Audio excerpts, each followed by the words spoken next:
Bem,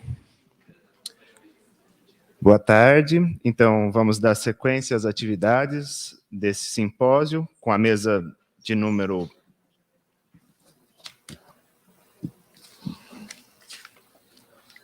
6, intitulada Meio, Ambiente, Alimentação e Exclusão. Quem estava aqui ontem já sabe, meu nome é Ivan, eu vou mediar essa mesa, e aí a gente vai começar com a apresentação do John Mayer Crum, intitulada Compatible with the Necessity of Removal and Environmental History of Military Occupation in Cherokee Country, 1838-1839. And please, John. Thank you very much. And thanks to everyone from Houston, Texas. I am honored to have the opportunity to address the 10th meeting of the Rice-Unicamp-Mora Seminar. It has been such a privilege to be part of this remarkable community of scholars from across the Americas. And I'd especially like to thank the organizers of this iteration of the conference for the opportunity to present remotely and to be here with you today. The paper I'd like to share this afternoon is drawn from the 4th chapter of my dissertation, which is titled Headwaters of Empire, Landscapes of Power and Refuge in the Tennessee Valley from 1794 to 1870. My project explores how the expansion of U.S. empire into the Tennessee Valley, a strategically vital corridor in the Appalachian Mountains of southeastern North America, relied on new forms of state power to enclose indigenous lands. This paper examines a critical moment in this process of enclosure, the implementation of federal Indian removal policy in the Tennessee Valley during the 1830s. This region was the homelands of the Cherokee people, and during the first 2 decades of the 19th century, the Cherokees had undertaken an ambitious project of political reform and centralization. In 1827, delegates from communities across the Cherokee homelands gathered to draft a constitution. The resulting document created a Cherokee republic that blended indigenous traditions of local governance with an electoral democracy modeled on the Constitution of the United States. In October of 1828, representatives elected under the new Constitution met to choose a chief executive known as the principal chief. The man they selected, John Ross, was inaugurated the following year in 1829. Ross's inauguration and the creation of the government he led was a profound expression of hope that after decades of violence, coercion, and negotiation, the United States would respect the sovereignty of a centralized Cherokee state. The name of his capital, New Echota, honored an earlier Cherokee town called Echota, long since abandoned to white settlers in the state of Tennessee. According to Moravian missionaries living among the Cherokees, Echota had been known as a place of refuge, where Cherokees accused of crimes, quote, found a safe place until the next session of council could lawfully handle their case, unquote.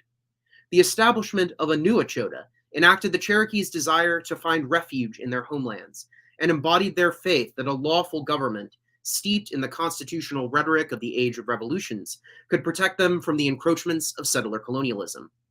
From our vantage point in the 21st century, we know that this dream was not to be. John Ross's inauguration as principal chief coincided with the election of Andrew Jackson to the presidency of the United States.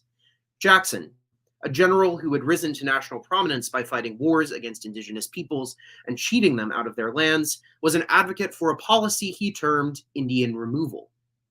Under this plan, all indigenous peoples living east of the Mississippi River would give up their remaining lands in exchange for a piece of the so-called Indian Territory in the present-day state of Oklahoma.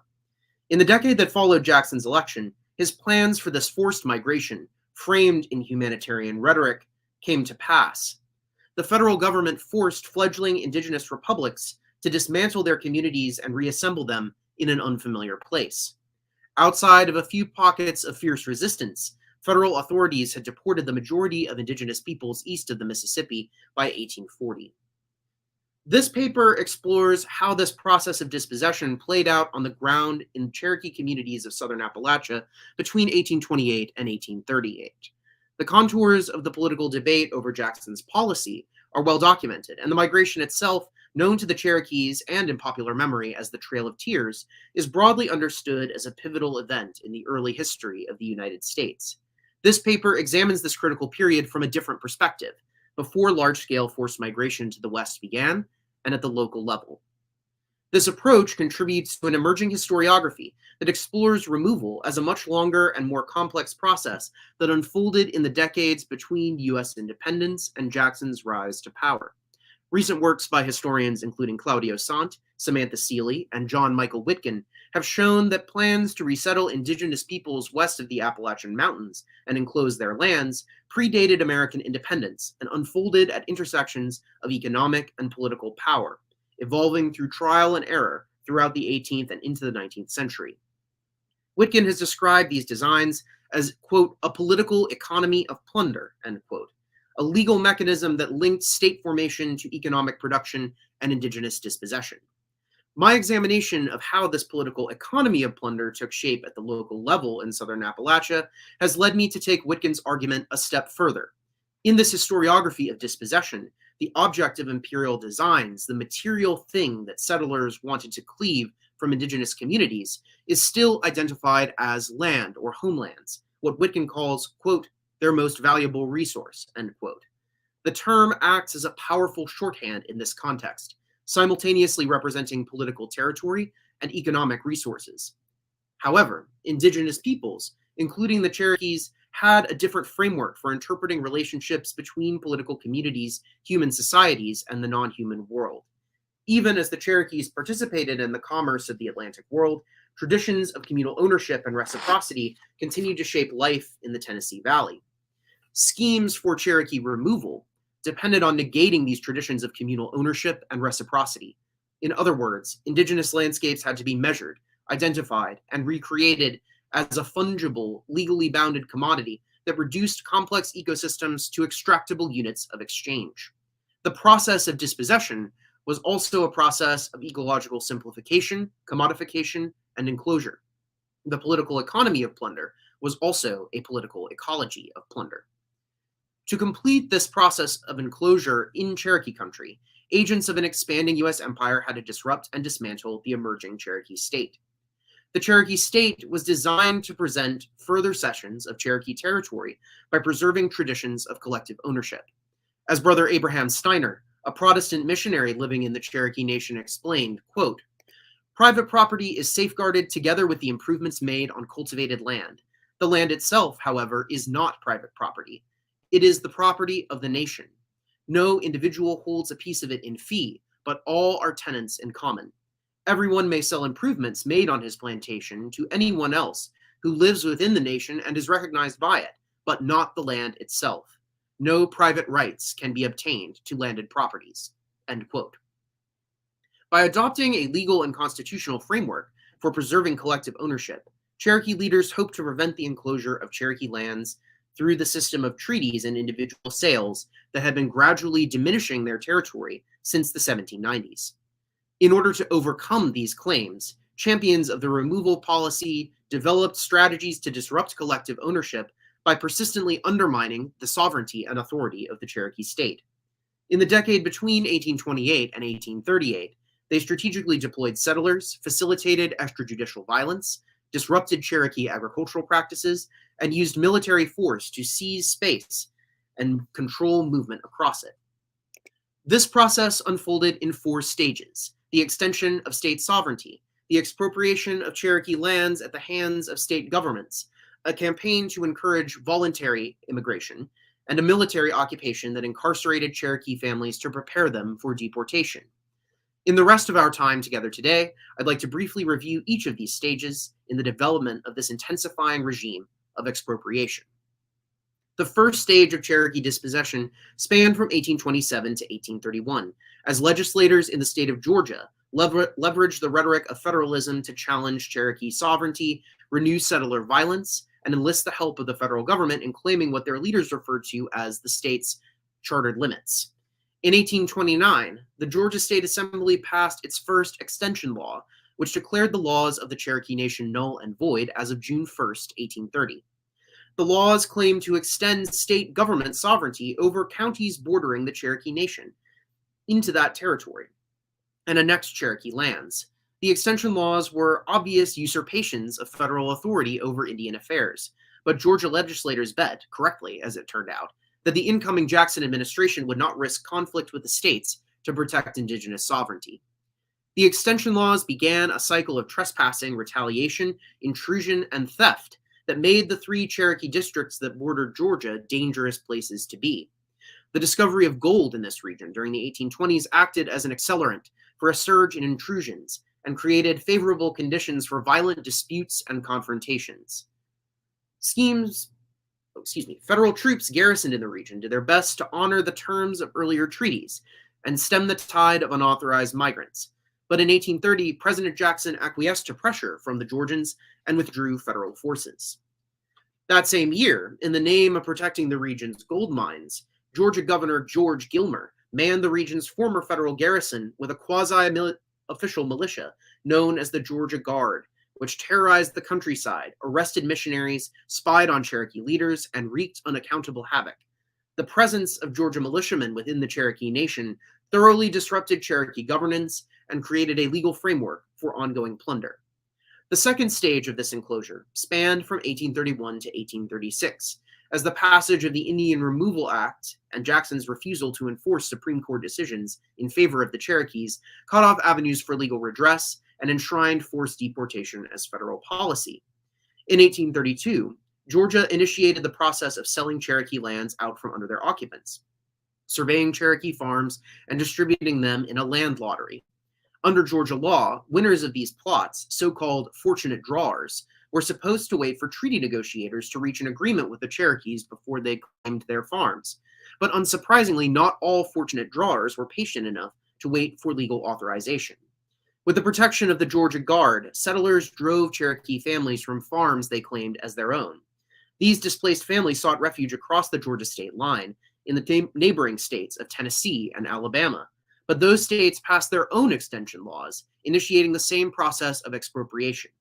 Cherokee dispossession was not a single event, but a grinding and repetitive process of theft and forced migration. According to one estimate, by 1835, 2/3 of Cherokees had been driven from their homes, and these refugees wandered the countryside, seeking shelter wherever they could find it.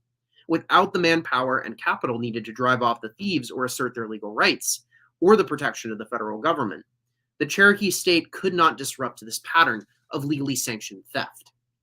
The desperation many Cherokees felt by 1835 and 1836 shaped the third phase of Cherokee dispossession, which began with the signing of the infamous Treaty of New Echota. The treaty militarized the process of Cherokee dispossession and initiated a 2-year occupation of the region that accelerated the deterioration of Cherokee state power. Negotiated behind the back of the constitutional Cherokee government, the Treaty of New Echota deployed a time-honored strategy. Over John Ross's objections, it recognized a small faction of Cherokee leaders who had become convinced that their national project could only be salvaged west of the Mississippi, and were willing to agree to terms if it meant gaining at least some protection and compensation during the process of removal. Under the terms of the treaty, the individual Cherokee families would be compensated for the value of their property and protected from intruders by federal troops until they departed. At the same time, Georgia legislators passed a law authorizing fortunate drawers to seize their property on May 25, 1838. Alabama and Tennessee passed similar laws as well. A countdown to removal had begun. The Treaty of New Echota paved the way for the reintroduction of federal troops in the region, ostensibly to aid Cherokees as they made preparations for voluntary migration. But the detachment, under the command of General John F. Wool, behaved more like an occupying army, threatening Cherokees with deportation if they refused to emigrate. In another echo of past dispossessions, this chaos converged with hard frosts and droughts that devastated maize crops in the region, leading to widespread hunger and privation. The use of state power to sever the bonds between the Cherokees and their homelands reached a crescendo in 1838, during the fourth and final stage of Cherokee dispossession. Facing continued Cherokee resistance, the Van Buren administration redeployed General Winfield Scott from the front lines of the Seminole War, a conflict with another indigenous nation in Florida, to the Cherokee Nation. Scott and his army were tasked with organizing the deportation of Cherokees who refused to emigrate, by force if necessary. His troops patrolled the countryside, forcing Cherokee families from their farms at gunpoint. Cherokee prisoners were marched to a network of 31 forts near Cherokee population centers, where they were processed and held until their departure to Indian Territory could be organized. The suffering deported Cherokee families endured in these camps was typical of built environments created in the process of forced migration, where cramped quarters and scant provisions caused hunger, disease, and discomfort. In May of 1838, the Moravians returned to their missions to reclaim their property and to visit friends who remained in the nation. Traveling south through New Echota, the Moravians found their former Cherokee capital so full of promise in 1825 at its founding, occupied and transformed into a stockade that held 400 Cherokee prisoners. Cherokee deportees were held in these encampments throughout the summer of 1838, until John Ross convinced federal authorities to allow the Cherokees to organize their own journey to the west. In the fall of that year, parties of Cherokee migrants began the arduous journey by river and on foot. As we trace these stages of dispossession in Cherokee country, a pattern of persistent violence emerges. Violence directed at both the Cherokees and the landscapes they inhabited. Of course, historians have long recognized removal as a violent process, but examining the forms this violence took on the ground reveals more subtle and enduring forms of violence directed at Cherokee communities. The violence inflicted on Cherokee country beginning in the 1820s was legal, administrative, and ecological. The extension laws imposed a legal regime on Cherokee communities that permitted, and in some cases actively encouraged, settler violence against Cherokee communities. The process of surveillance, measurement, enclosure, and redistribution undertaken during the Georgia land lottery created an administrative framework for separating Cherokee families from the fields, orchards, and forests that sustained them. Forced from their homes by settlers or soldiers, Cherokee refugees were vulnerable to the violence of hunger and privation, forces unleashed by violence and neglect that served the interests of the wider removal project. Rendered vulnerable by this unrelenting violence, Cherokee communities had insufficient resources to resist incarceration and deportation. In this evolving process of enclosure, we can observe the workings of a political ecology of plunder, a system of extraction that expanded the power of a rising U.S. empire across 19th century North America, and a process of enclosure and expropriation echoed throughout this hemisphere as indigenous communities confronted expanding empires and republics in the 18th century, the 19th century, and indeed up to the present day. Thank you very much for your time and attention. I look forward to our discussion.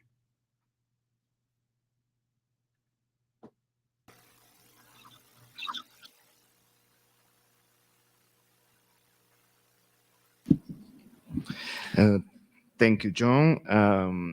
Agora eu vou chamar de volta, então podem vir todos, mas James, Violeta, Bruno e Ricardo. Começando com eu dando espaço. Primeiro, o James Myers, que vai com a apresentação intitulada Epistemic Pangs, The Middle Passages Lessons on Hunger Violence, 1750s, 1808.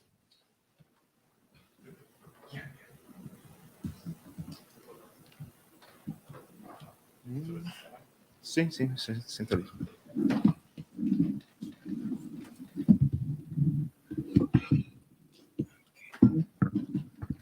Pegando bem mal. Boa tarde, gente. Today I am presenting a small piece of my dissertation. Oh yeah, I'm James Theodore Myers. I'm from Rice University. I'm presenting a small piece of my dissertation, very small, entitled Epistemic Pangs, The Middle Passages, Lessons on Hunger Violence, 1750 to 1808. So, before we begin with the substance of the matter, it is necessary to address two operational premises on the social nature of hunger. First, hunger, both as a physical and psychological reality, teaches lessons to people who endure it. These lessons can be useful, such as becoming more self-reliant so you don't endure it in the future, but they also can be quite pathological. For instance, people who experience food insecurity in childhood oftentimes have issues with binging and food hoarding. A consequence of this profound potential to alter human behavior is that hunger frequently serves as a tool for social coercion and political power. It is a profoundly conspicuous method that can and frequently has been generalized over vast swaths of the population. Recent examples, the Holodomor. But it also can target select individuals or communities. Ultimately, hunger that is the direct result of human choices in an environment where a context where there are viable alternatives is indistinguishable from any other form of violence. So at present, discussions of hunger in the Middle Passage are in their infancy. In general, scholars acknowledge both intense deprivation as well as generalized hunger during the crossing. Particular attention is given to abolitionist anecdotes of extreme deprivation, that which would result in disability or even death, with relatively minor inclusion of lower level hunger that still included great physical and psychological tolls. In terms of causation, the scholarship largely explains it through an amalgamation of bald malice to economic calculation to efforts to establish mastery, quote unquote. But overall, the research relegates hunger to secondary importance, both in the social and economic realities of the slave ship. And scholars avoid giving primacy to any specific cause. There is thus room for improvement, as always. In particular, we need to be more precise in how we evaluate the relative intensity of deprivation, ranging from starvation to lower levels of hunger that still exact great tolls short of starvation. Next, we need to more clearly establish the comparative weight of causative forces. To what degree was hunger a consequence of technological or economic parameters that could not be overcome, aside from not forcing people onto a ship? To what degree was it a direct consequence of human choices? And when they were choices, why were those choices made? So, these questions are not merely of technical or academic concern, as the gap between capacity and lived reality is where we find the moral weight of human action. When considering the ideal for maritime feeding in the 18th century, the Royal Navy serves as a ready example of what is possible. The Navy's victualizing board was responsible for 100,000 mouths or more, with people who needed massive diets in terms of calories, and they needed to do it in a way where people could live half their life at sea or more. And they did it very, very effectively. Skeletal analysis of sailors from the period shows that they had enough calories, they had enough protein, there was vitamin deficiencies, of course, you all know what scurvy is, but overall it is clear that when there was a will, there was a way. There was a capacity to make sure that people at sea for months at a time were neither hungry nor starving. With the apparent capacity to feed established, the causes for hunger aboard slave ships must be interrogated further. In particular, a common assumption is that cost-cutting mechanisms were a primary culprit behind endemic hunger. In this perspective, slave ships reduced rations to a minimum to cut provisioning costs and, in theory, increase revenues by allocating more space to saleable commodities. This also avoided a fear of quote-unquote overfeeding that some medical experts at the time were afraid of. While it is clear that some captains, that this logic exercised itself to some extent, it is essential to limit how far we take this in understanding why people were hungry so often. First, insurance was a lifeline of Atlantic shipping at this point, and if someone starved to death, you didn't get paid. If someone died from disease that you caused because they weren't fed well enough, you didn't get paid. And while insurance fraud is a thing, then and today, it wasn't actually necessarily something you wanted to bet on. Next, it was a gambit that was high risk and low reward.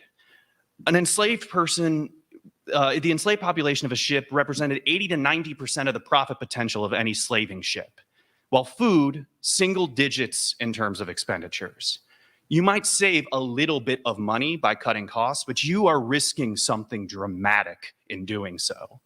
And lastly, and I think most importantly, to underfeed people chronically for months at a time cannot be reckoned with the trading schedule of the transatlantic slave trade. So it takes weeks to refeed someone that you have starved for months. You can't immediately feed them and they are okay and ready to be sold to slavers in the New World. It takes time. And the thing is they don't have that time. Instead of weeks, you have days to try to make sales in the Americas, because you need your ship to get back to England, to be refitted, to get back to Africa. If you don't do that on time, then you are risking catastrophe, because you're not going to arrive when food is cheap, when slaves are readily available. It just doesn't square. So altogether, what this means is that feeding people properly was logistically possible and economically incentivized, yet we have a situation where people are hungry more often than not. And that's where we turn to this. During the 18th century, it is abundantly clear that hunger was understood as a tool for asserting power at sea. Britons understood it as a means to instill order, or in some cases, exercise tyranny. The captain had the sole right to bestow kindness through allocations or punishment through denying sustenance, and he would jealously defend that right. Inflicting serious deprivation was among the most extreme punishments that a captain could inflict. It oftentimes was seen as an alternative punishment for capital offenses such as mutiny or piracy. These represent existential threats to the ship and the order that it depends upon. It works very well as well to a certain point. The victim is humiliated, debilitated, and potentially killed, but much more than that, it is a conspicuous and obvious punishment that onlookers will see. His suffering and his steady decline into oblivion is a stark reminder of why the hierarchy must be obeyed. As was always the case, punishments are not all applied equally. If you are more useful, you are less likely to endure horrible things. You can't kill half your ship's crew. If you are free, even though the captain has excessive rights, there are certain limits to what can be done to you. And there is an undeniable racial dynamic within this. Even if you are a free black sailor, you are more at risk to a more severe punishment. So altogether, what we see here is that hunger is a well understood, complicated, and often extreme means to assert authority on ships in the 18th century. So it's worth getting into the specifics of this. While starving individuals to death was useful as raw display of power aboard slave ships, the primary concern was control. The primary concern is establishing dominion and delineating the lines between master and slave at the critical juncture of a slave ship crossing the Atlantic. While beatings, lashings, and other methods of torture certainly played a part in this, instilling low-level hunger that gnaws at someone creates an environment where, in theory, relenting to white authority was a necessity. The case of Robert Norris and the ship Unity shows how a captain could come to refine and understand hunger as something that met the demands of a slave ship particularly. Norris took command for the first time in 1769, bound for Jamaica. The young captain's log indicates an individual who had effectively no concern for the specifics of feeding an enslaved population. He made no attempt to monitor his stores or his disbursements to his captives. And this was in stark contrast to the fact that he tracked absolutely everything that was fed to the white crew. At the same time, he was quite busy with some other things. There were at least 5 insurrections on Norris's first crossing. He responded in the way that you would probably expect: summary executions, public lashings, torturings, all of those things. But they only seemed to aggravate the problem further. People did not stop until the end of the journey. The ship, it is clear that violence alone for Norris was not sufficient to the task. By 1774, he was a seasoned captain. He had made multiple trips at that point, and he had refined his methods for social control accordingly. His greatest technical departure in the records that we have dealt pretty much exclusively with food. His gross indifference of the previous years was replaced by a meticulous tracking of the foods on the ship. He logged the type, the weight, and the date of use, and he made fairly rudimentary calculations of when everything would run out as he fed the enslaved people. In terms of diet, the log supports the conclusion that when calculated, when purposeful, a low-level hunger is what was achieved. Captives endured a calorically sufficient and decidedly unsatiating diet, primarily of cassava flour and rice, with a tiny little bit of beans. Protein was barely adequate and fat was absolutely deficient. This meant that captives would have would have avoided serious deprivation or disability, but they would have been hungry effectively the entire time, if not ravenous. The experience would have been obvious to Norris and his men, who fed the enslaved twice a day in large groups. As they desperately tore into the slop that they were being presented, it would be quite clear what they were experiencing. It was not a sign for concern. This desperation was a sign that the system was working. In addition to the mundane food logs, we see more conspicuous evidence of this. If the captain is the sole individual with the right to impose hunger and alleviate hunger, then captives were expressly forbidden from self-starving. In situations where someone refused food for any reason, the ship's surgeon was tasked with upholding this monopoly. Force feeding progressed through different levels of intervention depending upon the individual and the situation. Simple beatings were common entry point for this. For those who refused to comply in that situation, crude medical interventions could follow. Some surgeons employed a mouth opening device, while others used simpler objects such as a funnel and a stick. The restrained individuals oftentimes were not successfully force-fed, but serious injury oftentimes resulted. Lastly, more extreme measures were employed at some points, such as burning one's face and pouring molten material on one's skin. The extreme nature of these treatments, quote unquote, betray the intensity of concern behind the practice.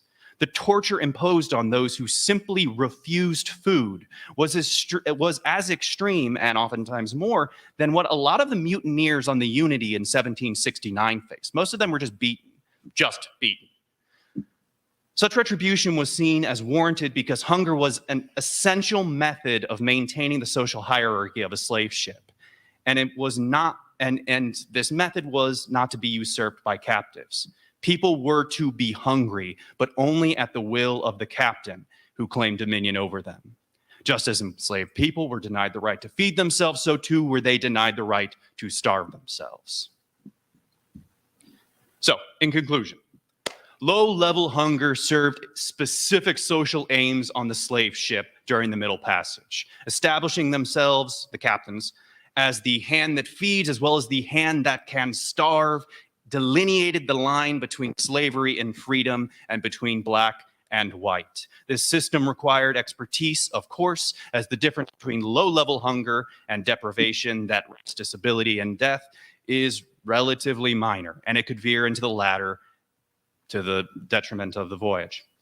Neither economic nor technological explanations are sufficient to explain the prevalence of hunger in the Middle Passage. Hunger was as much a social phenomenon as anything else. The slave ship was a crucial juncture where violence was deemed necessary. It was a confined space where enslavers were a distinct minority and where Africans were subjected to the extremes of diasporic bondage under whites for almost always the first time. The ubiquity of hunger was something that defined the experience of the Middle Passage for all parties, and the lessons that were learned during these exchanges, specifically the violence embedded in situations where you rely on another for your subsistence, would be carried forward into life in the Americas. Obrigado.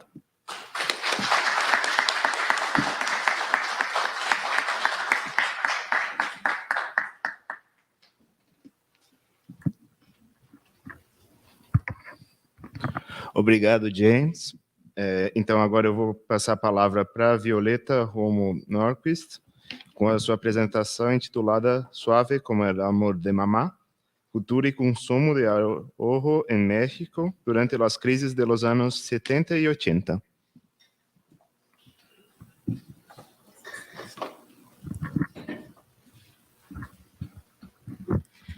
Boa tarde, buenas tardes, good afternoon. Perdón por el título, I'm sorry for the title. In my head, it was a good idea when I sent it. It's not. Anyway, I will start now. I need the presentation, sorry. Hello, desk.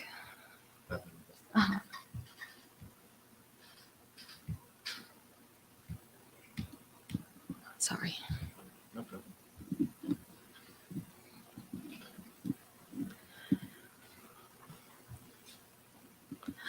Okay. Anyway, on August 31st, 1976, the Mexican government announced that the Mexican peso would devaluate for the first time since 1954, which immediately affected middle-class acquisitional power. Before the peso settled in September of 1976, the rumor that bank accounts would be frozen by the government spread around and caused panic in banks of middle and high-class neighborhoods, such as La Roma, Condesa, Coyoacán del Valle, and Narvarte in Mexico City.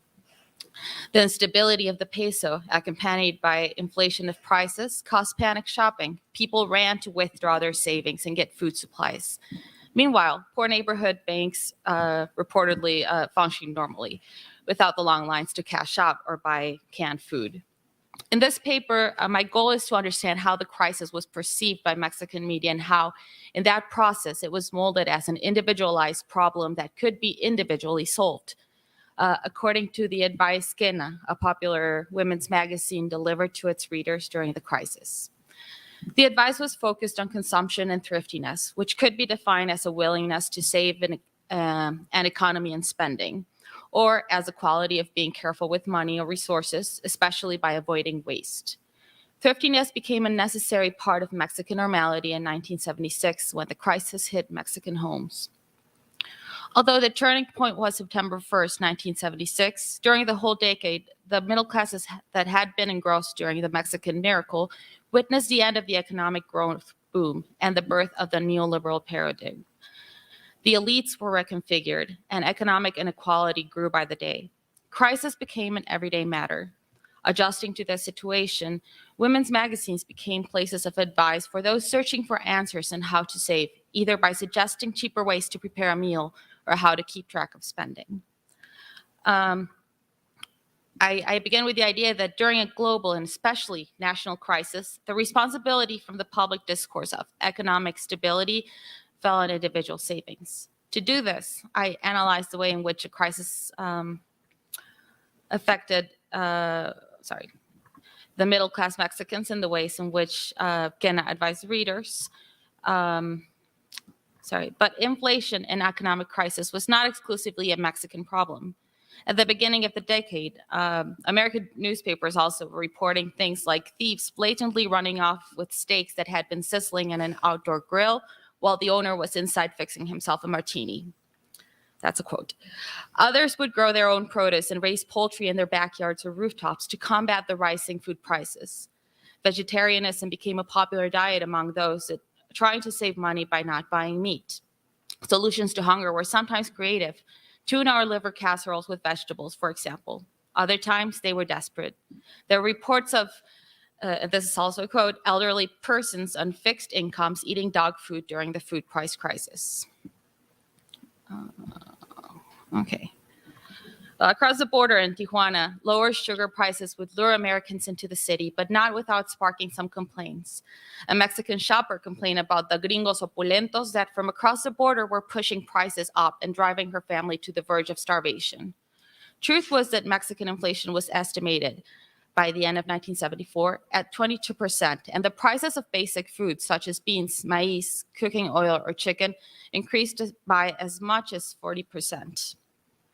By 1976, there was what the New York Times journalist Alan Writing called an urban crisis in Mexico City, Guadalajara, Monterrey, and Puebla, the largest cities in Mexico. According to a study presented to José López Portillo, seen here fighting for the Mexican peso, while he was still a candidate to the presidency of the Mexican Republic, 37% of population live in one-room abodes without running water, while 57% of Mexican homes lack sewerage. Another study indicates a deficit of 2.5 million houses, at least a fifth of them in the capital alone. The population growth clashed with the unavailability of homes, with people settling in the periphery of the city and saving up money to afford cars that could take them to the center areas, which is where businesses and workplaces were settled. On August 30, 1976, the US dollar was worth $12.49. The US dollar was worth 12.49 Mexican pesos. On the next day, Mexico had an unexpected abandonment of the exchange rate from a fixed to a free-floating exchange rate. This generated uncertainty among business owners, the middle classes, and frankly, everyone. Some reactions were rather absurd. For example, the ex-president of the League of Revolutionary Economists, Carlos Bermúdez Limón, said that the popular sector would suffer little. This is also a quote. The popular sector would suffer little because it neither travels to Europe nor buys Swiss watches. Bank closed on August 31st to avoid wealthy people rushing to their offices to exchange pesos for dollars, which they then would deposit in U.S. banks, as had happened in previous 2 Easters out of mere speculation. This measure didn't work in the border cities where sneaky people, according to the press, quickly exchanged as many pesos as they could on August 31st. In Nuevo Laredo, exchange banks ran out of dollars. Added to this, there was also concern about the arrival of José López Portillo, once again seen here, to the presidency in 1976. As another PRI candidate, he is distinguished because he ran for the job as a single candidate and got there in a climate set by his predecessor of a bad relationship both with the middle class and especially the businessmen. Domestic goods, including food and clothes, electricity, or transport, had increased their price by between 70 and 250% between 1973 and 1976, which was mostly suffered. Okay, I think I already said that. In August 1976, the economic advisor for the National Committee of Minimum Wages admitted that the unemployment percentage was up to 45% of the economically active population, which was around 4.5 million people.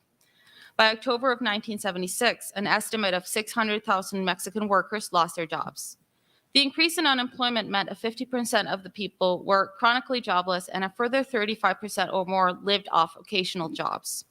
The way people dealt with poverty and hunger was through a very limited diet, as the De Anda family from the growing municipality Nezahualcóyotl explained. This, I quote, "Two of José de Anda's daughters have lost their jobs as maids, and his wife is now having to feed their youngest of their 10 children with corn gruel instead of milk.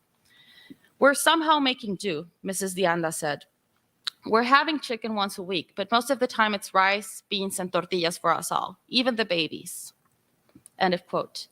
The population flow from rural areas to urban areas in Mexico slowed down. Meanwhile, the illegal migration from Mexico to the U.S. hit record numbers at the beginning of 1977. We now know that, perhaps fortunately for both López Portillo and the Mexican middle classes, the crisis was short-lived, but it also had a shocking but not shocking return in 1982.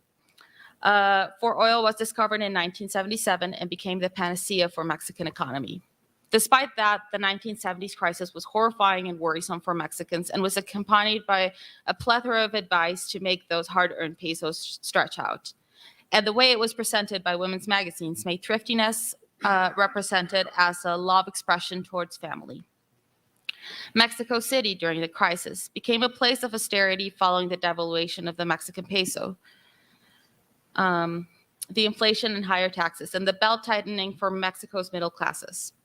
The peso had stabilized in 1977 at about 20 pesos to the dollar, not far off from what it is today, but that is unrelated. And that meant for the aspiring middle classes giving up on luxury. Consumption patterns, which had internationalized in the mid-century, reverted to a preference toward national products.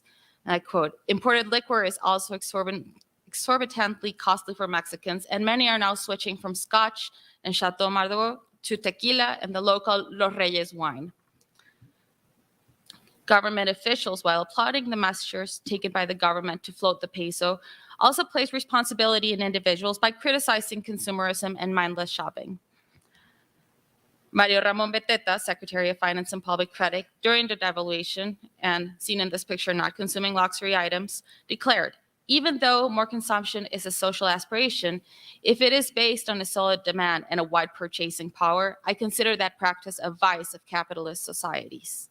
He called for thrifting and investing instead of consuming luxury items. On September 11, the government returned to the fixed exchange rate and adjusted the price of the US dollar to 1990 Mexican pesos. Anyway, in magazines, the concern about the crisis was manifested since the early 1970s with articles like, "If Money Lowers, Lift Your Spirit," from Dr. Theodore I. Rubin, who advised on how to keep mental health in a bad economic condition. He advised seeing the financial setbacks as a challenge, not as a hopeless disgrace, as part of a constructive revaluation of the life level. Spending became a question of loyalty to oneself, according to Rubin, and in that sense, one should not continue shopping in the same places or using the same services if they can be found elsewhere for a lower price. This article was a translation from English because Dr. Rubin was a contributor to Ladies' Home Journal. And while the crisis was lived in Mexico as an effect of the devaluation of the peso, it was also a universal preoccupation at the time. Anyway, the Consumer Guide was a temporary column in Kena magazine by Lila Lomelí. And she, from time to time, with her husband Arturo, who was a chef, shared advice on how to improve the domestic economy. Said column became daily in 1976 and sorry, my brain's short-circuiting. Said column became daily in 1976 and lasted until the 80s, when the country fell into crisis. In the Consumer's Guide, Lila Lomelí, who had gained fame as the author of recipes for everyday dishes, wrote about the best ways to manage the family budget. The woman was seen as the administrator of the family assets. In 1976, it had become almost a mandate to organize expenses, grocery baskets, and money. It was common for the magazine to represent a woman as a housewife, and this implied receiving money for monthly expenses, which could include electricity, telephone, gas, payment of services, school fees, etc. Of these expenses, the most important was food, because it was, and I quote, "the way we feed our loved ones." It was the family's way to stay strong and healthy. This involved planning focused on nutrition, and they would advise less cupcakes, less fried food, less soda, less candy, and lots of variation. One way to optimize food resources was to write down both the purchases and the prices in a notebook. Also, an alternative was to opt for industrialized products, that is, those that could be purchased canned. Another concern in these type of articles was education. Although in Mexico, education is secular and free, there is a certain class prejudice towards state schools, especially coming from the middle-class population that also identifies as Catholic. Thus, private schools are sometimes considered better because they are the ones that educate the elite. This stereotype is replicated by Lomelí, who considered that many parents might think that they are paying for a good private school, making an effort monthly with school fees, to which are added the costs of notebooks, books, pencils, uniforms, and our sacrifice reaches the sublime. This contrasted with the idea that those who sent their children to official schools should also spend their afternoons helping their children to complement that education. This was the alternative in the crisis, sending the children to official schools, but sacrificing one's own time to complement that education that was considered deficient. Now, fun or leisure was another matter. If you wanted to save, they recommended to work with your kids and to have house parties, or they would also suggested, instead of going to Acapulco, going to a neighbor's house. As an alternative, it was also suggested to share transportation like cars, and or to walk and use a bicycle. There was also an environmental concern, according to the Time, which Lila Lomelí picked up and included in her column. Faced with the risk of disappearance of natural resources, Lomelí called for savings based on ecology. It was necessary to take care of water, and this included making changes in the home. For example, changing the tub for a shower, or stop watering the sidewalk, which is a common practice in Mexico, or frequently washing the car. The decoration also changed with the crisis. If you need more light, paint your walls lighter. instead of using more light bulbs. It was a contradictory time. Calls were made to stop consuming paper due to the falling of trees, but single-use plastics were beginning to gain space in Mexican homes. Lomelí suggested that, and I quote, "If you have to choose between two evils, paper is preferable to plastic, which does not degrade and constitutes eternal filth." Not only the environmental impact influenced this opinion, but also the higher cost of products that came in plastic packaging. In the cases where it was possible, it was advisable to promote the recycling of materials, delivering newspapers, cloth, paper, etc., to philanthropic groups or companies that recycle them. If that was impossible, it was advisable to reuse them as many times as possible. These concerns were common in the 70s when overpopulation and the end of the world were scaring the world because of human activities. Sorry, I'm mixing up stuff. Anyway, the magazine said, I'm going to read this quote in Spanish. Debemos comenzar por nosotros mismos. Somos nosotros los que debemos escoger entre orientar nuestro comportamiento hacia la economía, hacia prácticas aceptables, o sufrir un cuadro de vida degradada para aquellos que sacan provecho de la contaminación con la complicidad de todos nosotros. Okay, I'm going to skip a few parts. For Canna magazine, one of the most popular sections was cooking, so much so that after the disappearance of the print magazine in 2014, it continued to publish an edition dedicated specifically to food recipes. During the crisis, dishes with textured soy became common. I quote, "Sometimes it's scarce, it's expensive, it's boring to cook it every day, but meat usually takes a priority in the menu." Faced with this situation, Virginia M. de Morales, who was the author of the recipes in the magazine, proposed preparing regular meals with soy, like soy milanesas or soy meatballs. Soy products, as well as vegetarianism, became a practical response to the rising cost of animal products. And the recipes did not necessarily seek to promote a taste for soy, but they were integrating it as elements of existing carnivorous dishes with the intention of having the same meals but with cheaper ingredients. Saving also translated into careful planning of the home, which became a refuge from external chaos. The house, with all that it symbolized, was sometimes the only certainty. While citizens had no real way of controlling what happened to the peso, they could decorate, reimagine, and adapt domestic spaces, even those that were small. Thus, consumption contradictorily became a savings strategy. That is, while not everything was a necessity, some items became a necessary saving strategy to maintain well-being. The middle classes, reeling from the fluctuations of the peso against the dollar, found in consumption a remedy to the loss of status. Thus, Gena gave the guidelines to have a comfortable environment, a space that, in spite of everything, gave stability. In this context of crisis, careful consumption was promoted to keep the economy running. The magazine also reflects a concern to retain class status. In that sense, magazines tried to keep a normality facade. Life went on, and so did consumption. The catch was that it did while the country was suffering one of its worst crises, both political and economy, since the 1920s. Gena magazine created a sense of safety and the idea that it was possible to survive the crisis without losing status or acquisitional power. The world could be on fire, but the home was a safe place. Thank you.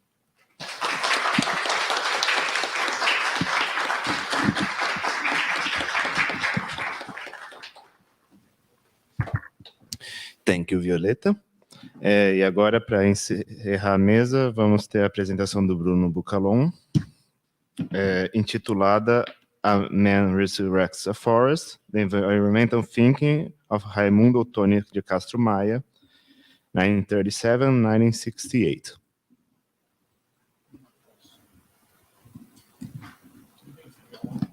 Claro. Boa tarde, gente.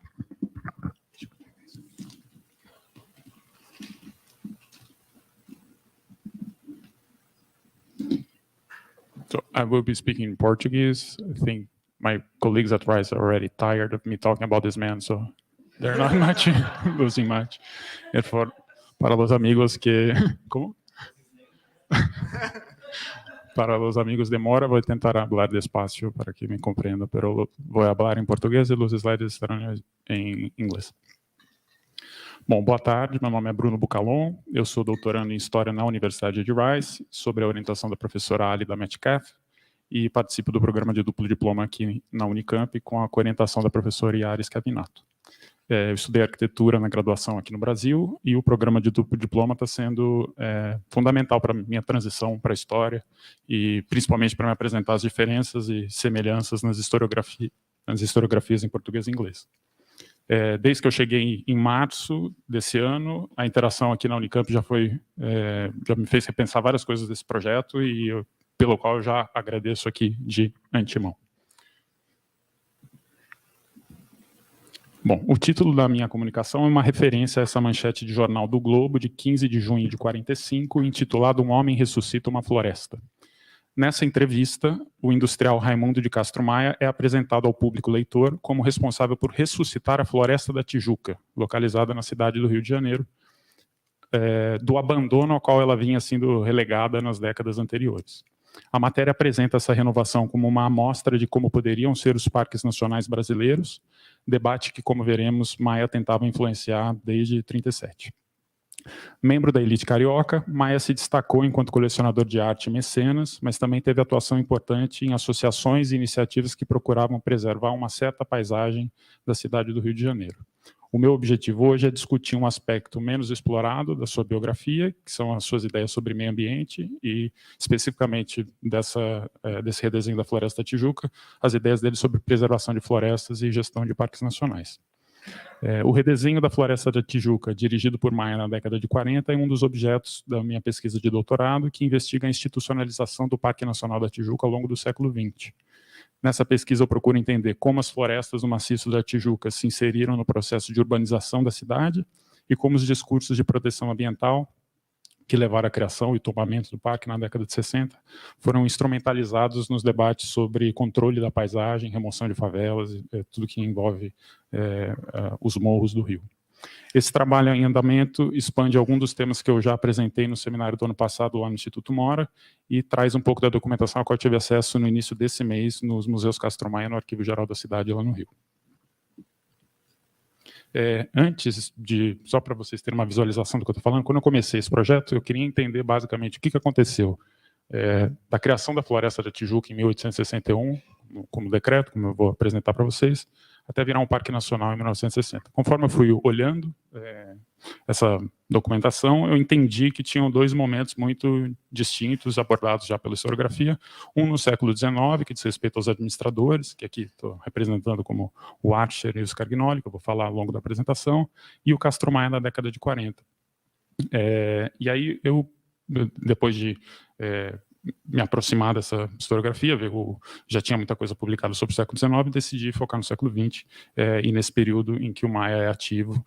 E dentro desse recorte, eu estou interessado num debate que começa quando ele propõe um departamento de parques nacionais e acaba não com a criação do parque, mas acaba quando o parque foi tombado pelo IPHAN e foi renomeado de Parque Nacional do Rio de Janeiro para Parque Nacional da Tijuca. Então, só para vocês terem uma visualização, porque eu vou ficar falando do século XIX, mas estou no século XX, muitas vezes o Maia está recontando essa história do século XIX e se inserindo no meio dessa conversa. E aí, só para vocês terem ideia, bom, a gente vai falar um pouco do redesenho da Floresta da Tijuca e um pouco de uma publicação que ele fez na década de 60. Bom, feito esse preâmbulo, vamos então nos situar em relação à floresta que nós estamos falando. A cidade do Rio de Janeiro e suas áreas conurbadas estão incrustadas entre três maciços, o Jericinó e Mendanha ao norte, a Pedra Branca a oeste e a Tijuca a leste, mais próximo da Baía de Guanabara. Juntos, esses elementos geográficos formam a base de um sistema de interações biológicas fundamental à manutenção do clima, da fauna, da flora da cidade, assim como da vida dos seus habitantes humanos. Como vocês podem intuir, a nossa floresta está localizada no maciço da Tijuca. Nesse maciço está implantado o Parque Nacional da Tijuca, criado em 1961 como Parque Nacional do Rio de Janeiro. Essa unidade de conservação unificou uma série de florestas localizadas acima das cotas 80 e 100 metros de altitude. Em 67, o parque foi tombado pelo IPHAN e renomeado Parque Nacional da Tijuca. Pelo seu contexto de inserção urbana, dentro do perímetro de uma grande cidade turística, o Parque Nacional da Tijuca é o parque mais visitado do Brasil. principalmente por conter a estátua do Cristo no Mirante do Corcovado, receber muitos visitantes nessa área. A área do parque é de aproximadamente 40 km², e a Floresta da Tijuca, que o setor A, que vocês estão vendo nessa imagem, dá nome a um dos 4 setores do parque, que tem entrada pelo bairro do Alto da Boa Vista. Dentro da área do parque se encontram as florestas da Tijuca e das Paineiras, que foram criadas em 1861 por uma portaria do Ministério da Agricultura, Comércio e Obras Públicas. Essa portaria instituiu o reflorestamento de antigas plantações de café para garantir o abastecimento de água da cidade, que sofria com recorrentes secas. Na tese do geógrafo Gabriel Paes, peguei essa imagem da tese dele, ele estudou o reflorestamento da Floresta da Tijuca no século XIX. É possível visualizar a área aproximada dos terrenos que foram desapropriados por reflorestamento, que estão marcados aqui em rosinha. Vocês podem ver que a área entendida como Floresta da Tijuca no século XIX é consideravelmente menor do que a área que é chamada hoje do setor Floresta da Tijuca no parque. Isso é relevante porque muitos dos discursos sobre esse florestamento tendem a superestimar a área que foi replantada, assumindo como se todo o maciço da Tijuca fosse replantado, generalizando um pouco essa experiência do século XIX. Segundo a tese do Gabriel, que fez o levantamento da idade das árvores, levantamento de campo, essa área corresponde, na verdade, a menos de 10% da área atual do parque. Então, só para vocês terem de referência. E um outro discurso impreciso também, mas recorrente sobre esses reflorestamentos, afirma que grande parte da mão de obra empregada teria sido de homens e mulheres escravizados. No entanto, uma leitura atenta da documentação do século XIX indica que os escravos da nação e africanos livres que foram empregados nesse reflorestamento foram empregados apenas nos anos iniciais e depois foram dispensados rapidamente pelo Archer, o primeiro administrador da Floresta da Tijuca, e depois desligados do Ministério da Agricultura. Mesmo assim, o maciço da Tijuca no século XIX não deixa de ser um espaço marcado por uma geografia racial, das plantações de café, dos quilombos, antes e durante esses reflorestamentos. E nesse contexto é interessante pensar de que maneira a escravidão se apresenta também memorializada nos espaços públicos do parque, né? E como a construção dessa memória foi mudando ao longo do tempo. Então, na imagem aqui à esquerda, vocês podem ver um desenho do Rugendas, mostrando esse processo de limpeza da mata por pessoas escravizadas, e à direita um monumento que tem lá no setor da Floresta da Tijuca, da artista Mazaredo, que meio que memoriza essa atuação das pessoas escravizadas no replantio. Esses discursos sobre a Floresta da Tijuca são relevantes justamente porque revelam as diversas camadas de significação que essa área do maciço da Tijuca passou a ter no imaginário da sociedade carioca e dos seus visitantes. Isso se dá por esse ser um espaço privilegiado, tanto do ponto de vista do interesse das elites, que ao longo do século XIX estabeleceram um circuito de visitantes estrangeiros na área do Alto da Boa Vista, quanto na documentação, que muitas vezes espacializa nesse local o que seriam os limites do que é urbano, do que é natural na cidade do Rio de Janeiro. Como a gente vai ver, a atuação do Maia na Floresta da Tijuca se insere no momento justamente em que as condições materiais e simbólicas que permitem o consumo dessa paisagem se alteram profundamente. E num contexto de industrialização e urbanização que foi promovido pelo Estado Novo, no contexto do governo do Vargas, esses foram fatores que influenciariam isso que a gente vai ver como atuação dele na floresta. Então aqui vocês podem ver à esquerda um anúncio da empresa de carros de aluguel da Serra da Tijuca de 1878, que fazia passeios de charrete pelo Alto da Boa Vista, e à direita uma fotografia mais ou menos da década de 40, doada por uma família que residia ao lado da floresta, e que hoje está lá na biblioteca do parque. Então vamos traçar agora uma breve biografia desse homem mencionado na manchete. O Raymundo de Castro Maia, filho de uma família tradicional, com ligações ao Império, nasceu na França em 1894, passou a infância frequentando a chácara do pai no Alto da Boa Vista. Para além dos privilégios herdados, ele também acumulou capital através da Companhia Carioca Industrial, que produzia diversos produtos de origem vegetal, como sabão e óleo de coco. Essa atuação já indica um interesse em atividades extrativistas, de alguma maneira, e uma visão de natureza entendida enquanto na chave do recurso natural, que, como a gente vai ver, vão marcar a visão dele sobre a gestão de parques nacionais. Ainda nessa chave, entre os muitos hobbies que ele tinha, ele velejava, praticava pesca esportiva, tinha uma chave de uma experiência de natureza que informou a vida dele. No campo da cultura, a sua atuação já foi já recebeu extensa atenção de pesquisadores, mas basicamente, seguindo uma coleção que o pai já tinha começado, ele começou a adquirir obras de arte, constitui uma coleção brasiliana muito importante, e entre diversas iniciativas, ele foi também fundador no Museu de Arte Moderna do Rio, em 1948, e presidiu as comemorações do 4º centenário da cidade, em 65.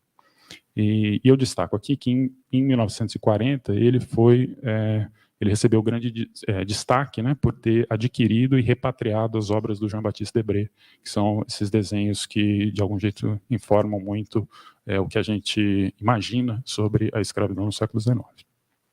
Ao falecer em 68, Castro Maia deixou suas coleções e residências para uma fundação, que foram mais tarde incorporadas ao patrimônio da União, como os Museus Castro Maia, e grande parte daquilo que se conhece sobre a sua atuação na esfera pública parte do arquivo pessoal dele, que é impregnado pela consciência imagética e arquivística que ele tinha, e ainda carece de uma análise mais aprofundada e crítica em relação ao que ele deixou lá.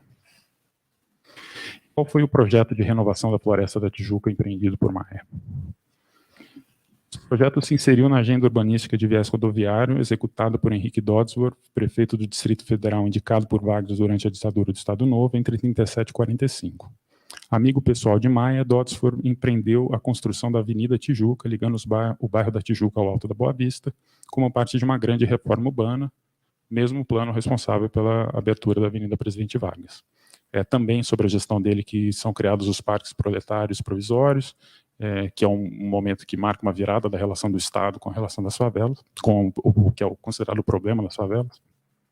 Em 1942, pelo que eu levantei até agora, o Dodsworth começou a articular essa indicação do Maia para ser administrador da Floresta da Tijuca, e o que resultaria em 2 intervenções na minha argumentação, uma no espaço e depois uma na consolidação de uma narrativa. Primeiro, em 43, Maia deu início a uma intervenção urbana para renovar a área da Floresta da Tijuca como parque público, inspirado no administrador do século XIX, Gastão de Scagnoli, que, junto ao botânico Auguste Glasiou, criou diversas atrações turísticas, tais como mirantes, trilhas e abrigos. De maneira semelhante, Maia convidou como colaboradores o paisagista Roberto Burle Marx, o arquiteto Vladimir Alves de Souza e o pintor Cândido Portinari.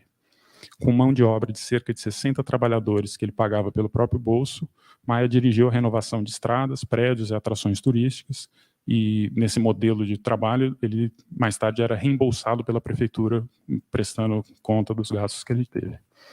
E abrindo mão da remuneração própria, ele publicizava a sua filantropia, dizendo que era um $1 man, que trabalhava pelo bem da cidade. Embora bem sucedida em atrair o público, a gestão de Maia na Floresta da Tijuca enfrentou uma série de resistências pela imprensa e principalmente por membros do Conselho Florestal Federal. Esse conselho, criado pelo Código Florestal de 1934, tinha como objetivo aprovar pedidos e projetos relacionados à preservação de florestas, incluindo aquelas localizadas nos espaços urbanos.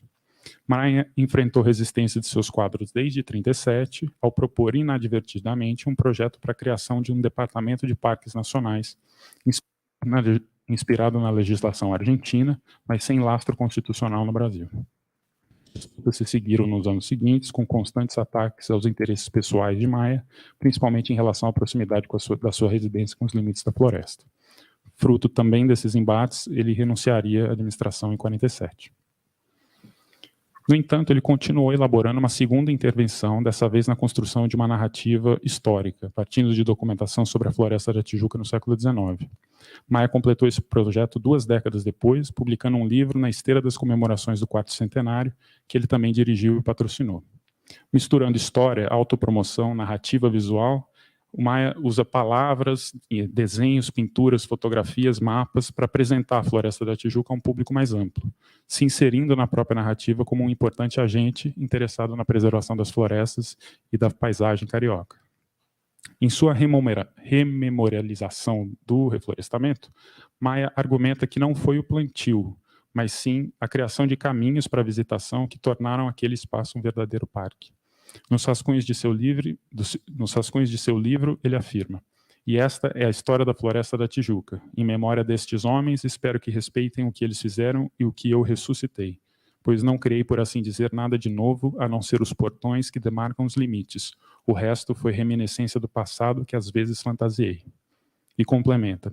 Só se fala em cimentar estradas. Ora, um parque não é pista de alta velocidade. É preciso conservar a floresta como ela foi idealizada por Archer, Glasiou e Scagnoli. Apesar de, no contexto brasileiro, legisladores e políticos utilizarem os termos preservação e conservação da natureza sem grande distinção, o debate internacional sobre a função de parques nacionais na metade do século XX utilizavam esses termos para demarcar duas correntes de pensamento distintas. No contexto norte-americano, principalmente, o preservacionismo foi associado a essa ideia mais restrita de acesso e uso, no qual os parques tinham um caráter de santuário natural, com mínima intervenção humana, enquanto o conservacionismo defendia uma perspectiva mais utilitária, na qual o objetivo dessas áreas seria a manutenção da extração de recursos naturais. Ainda que sem reproduzir esses termos, esse debate manteve a sua influência nesse período que eu estou estudando, e nesse caso marca uma atuação mais preservacionista do Conselho e mais conservacionista do Maia, que defendia esses parques como atendendo aos interesses da população humana. Essa tensão fica evidente justamente na resposta àquela matéria do jornal O Globo, que na semana seguinte publica uma nota do chefe do setor de parques nacionais, Paulo de Souza, criticando os comentários de Maia a respeito da falta de infraestrutura turística nos parques brasileiros. Não coincidentemente, Souza foi o responsável pelo relatório técnico, que vocês podem ver aqui, sobre parques nacionais, que fundamentou a crítica ao projeto de decreto-lei proposto por Maia 37. Sobre o projeto do Maia, apesar das falhas do projeto que o Conselho detalhou numa das suas reuniões, eu acho que tem algo a ser examinado ali, porque ele sugere um mecanismo de financiamento dos parques nacionais que seria a partir da taxação de combustíveis fósseis, o que eu acho que no contexto de expansão da indústria automobilística tinha algum caráter visionário, assim, ecoa algo de relevante a ser considerado. Concluindo, central ao meu argumento é que, embora em desacordo sobre como administrar parques nacionais, tanto Maia quanto o Conselho consideraram a expansão das favelas como uma grande ameaça à existência das florestas que caracterizavam a paisagem da capital federal. A minha pesquisa procura entender como esse alinhamento se deu, com especial ênfase aos contornos raciais desses discursos ambientais. No caso da atuação do Maia, é importante destacar que a aquisição dos desenhos do Debré, que eu comentei mais cedo, fundamentais para a construção de uma imagem da escravidão no imaginário brasileiro, coincide com a fundação da Sociedade dos Amigos da Cidade, que vocês podem ver nessa imagem, que, interessada nas melhorias urbanas da capital federal, considerava, entre outros problemas a solucionar, o das favelas. Essa sociedade Maia foi presidente na mesma época que foi feita essa aquisição dos desenhos. Além disso, no seu livro sobre a história da Floresta da Tijuca, tanto Maia quanto Dodsworth tecem críticas às oferendas de religiões de matrizes afro-brasileiras, e a única menção de Maia à memorialização da escravidão dentro dos limites da floresta se dá na requalificação do que seria uma possível senzala num restaurante. Ao enquadrar a preservação das florestas do maciço da Tijuca num quadro mais amplo das maneiras em que o racismo ambiental opera, eu procuro entender como os discursos sobre a paisagem carioca, forjados através das intervenções urbanas e narrativas visuais como as de Maia, informaram as políticas de controle sobre essa mesma paisagem. No momento em que o urbanismo passa a ter legitimidade institucional e a expansão da indústria automotiva começa a alterar radicalmente os espaços da cidade, é crucial entender de que maneira a criação de um parque nacional urbano foi marcado por essa ideia de paisagem. Entre as perguntas que eu vou procurar responder com o avanço dessa pesquisa estão de que maneira as intervenções de Castro Maia na Floresta da Tijuca influenciaram a criação e o tombamento do Parque Nacional da Tijuca. Quais os elementos dessas intervenções no espaço e na narrativa foram utilizados e quais foram invisibilizados nos espaços públicos, e como a criação desse parque foi instrumentalizada nas políticas de controle da paisagem carioca. É isso. Muito obrigado.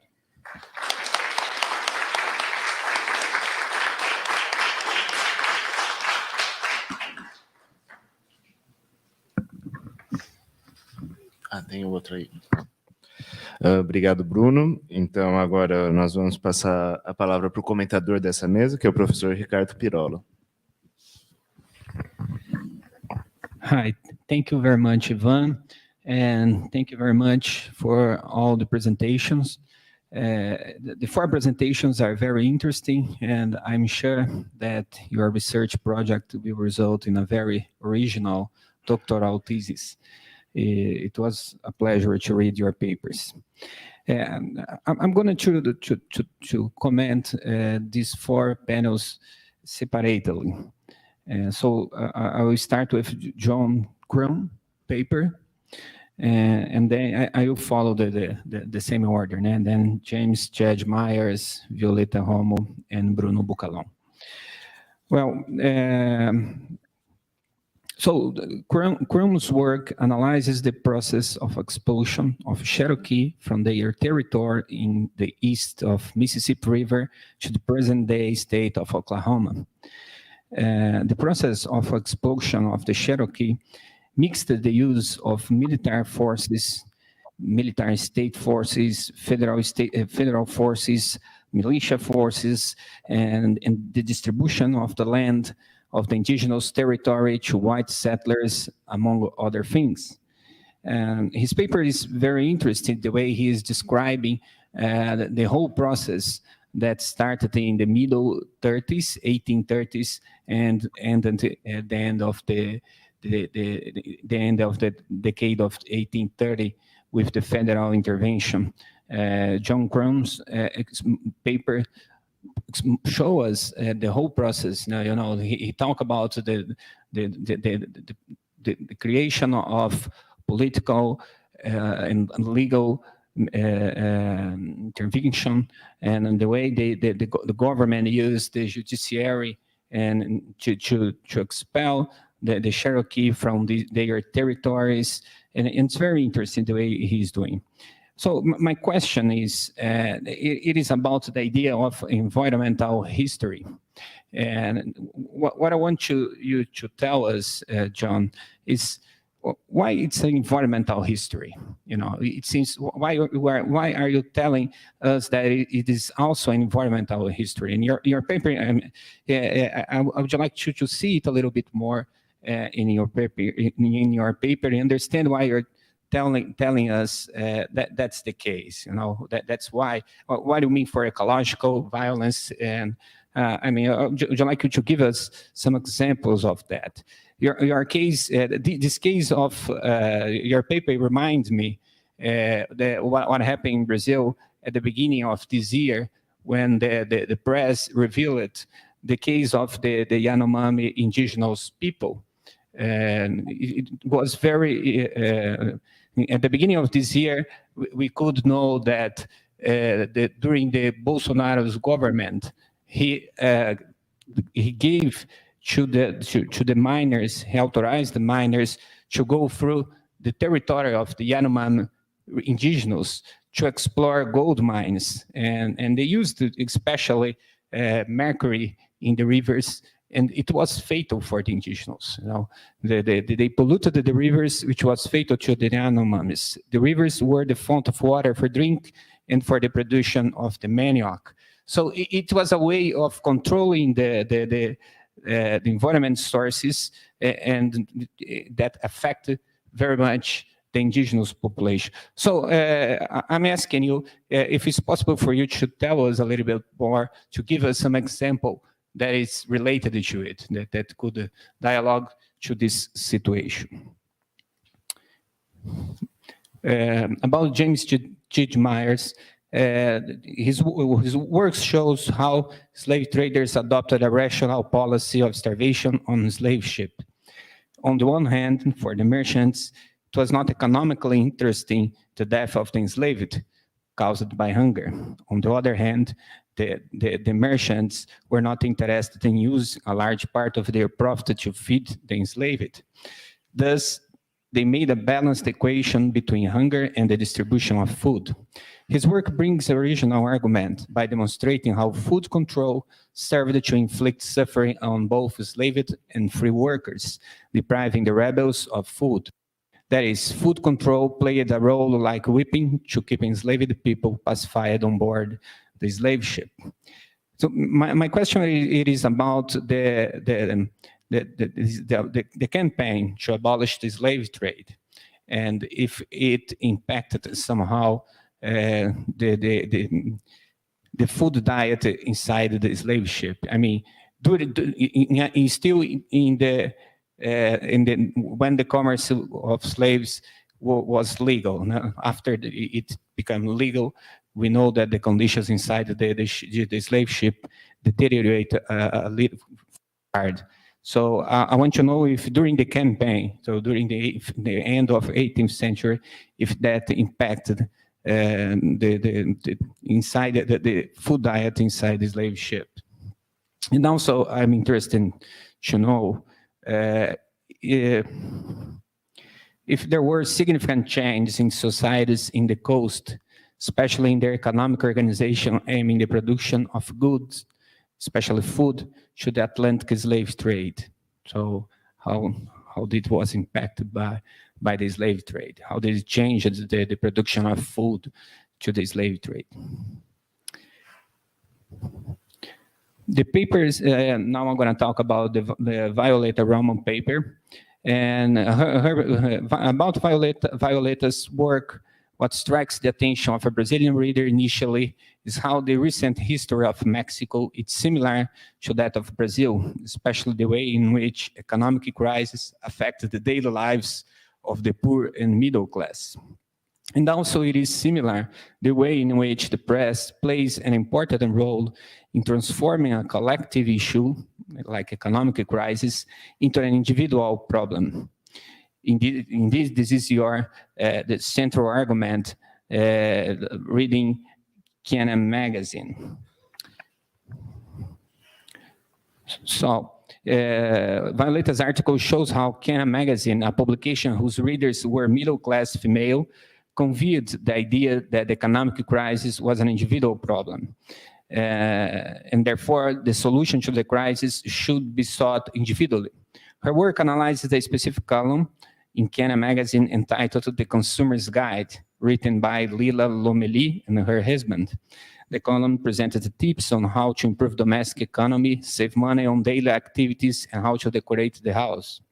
So my question is whether other columns in Can magazine also reproduced the same interpretation that the economic crisis was an individual problem, and that therefore it was necessary to find an individual solution. That is, was it the magazine's editorial line?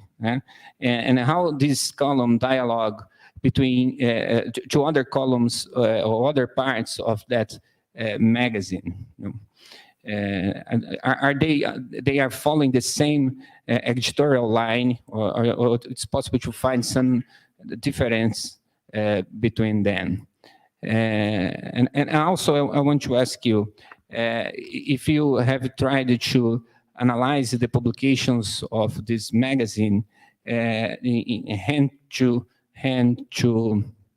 the government approval of harsh measures. For example, in certain month of the year, the government announced some very harsh measures, cutting money for investments for education or health and so on. And if you could see how the magazine described or represented it, how did the magazine interpreted it to their readers?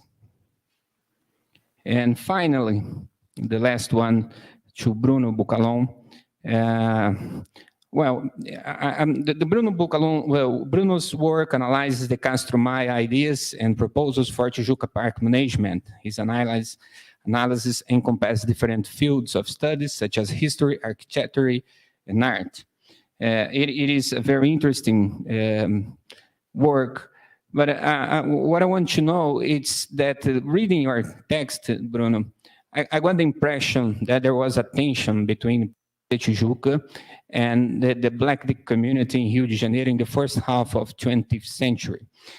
You mentioned, for example, the fact that Castro Maya criticized the presence of candomblé offerings inside the park, and that the only public mention of Rio de Janeiro's slavery in the past was the transformation of a slave quarters in the park into a restaurant. So I'm precisely interested in these tensions between Maya's project on the park, or his view on the park, and the visions of the Black community and poor community in Rio de Janeiro at the same moment. I think that's maybe it's a way for you to explore more how this the Maya's project and his view of the Brazilian society was marked or characterized by racist ideas. And there is another thing that I think you should take a little bit with more carefully. That is this idea that you say, for example, on page 3 of your paper, and you said here during your presentation, that there is some inaccurate speech about Tijuca's park. For example, you say that it is not true that the reforestation of the Tijuca Park was composed mainly by slave workforce. You know, the workforce employed in the reforestation of the Tijuca Park was not mainly composed by slaves. So what I mean, I believe you. I think you're right. But well, my question is, I think you should not just say it. So no, it's not true that they used the slaves to deforestation. But I think here maybe it is a key for you to understand a memory dispute about who is the real creator of this urban forest in Rio de Janeiro. Castro Maya is trying to say that he is the guy. You just read his book, something like he wrote, and he says he is the guy that deforests that region. And at the same time, it seems that the public memory is trying to say differently. It's seeing or looking at the forest in a different way, saying that they were responsible for that preservation or for the work that implied the deforestation of the Tijuca Park. So I think maybe I'm sure that there is a tension between the way Maya is representing his project and the way the population, the Black community and the poor community in Rio de Janeiro is seeing this Tijuca Park. So I want to explore a little bit more these tensions, if you can say, if you see if there is this tension, actually. That's it. Thank you.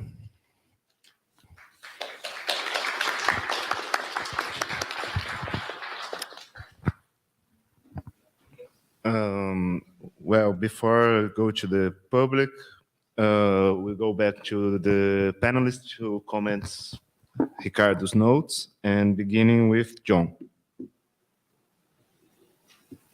Well, thank you so very much, Dr. Pirola, for that very helpful and insightful feedback. To address your question about where the environmental history is to be found in this story, I think there are really two dimensions of it. And the first is kind of at the level of the sort of ecological regime that the expanding U.S. empire is attempting to create in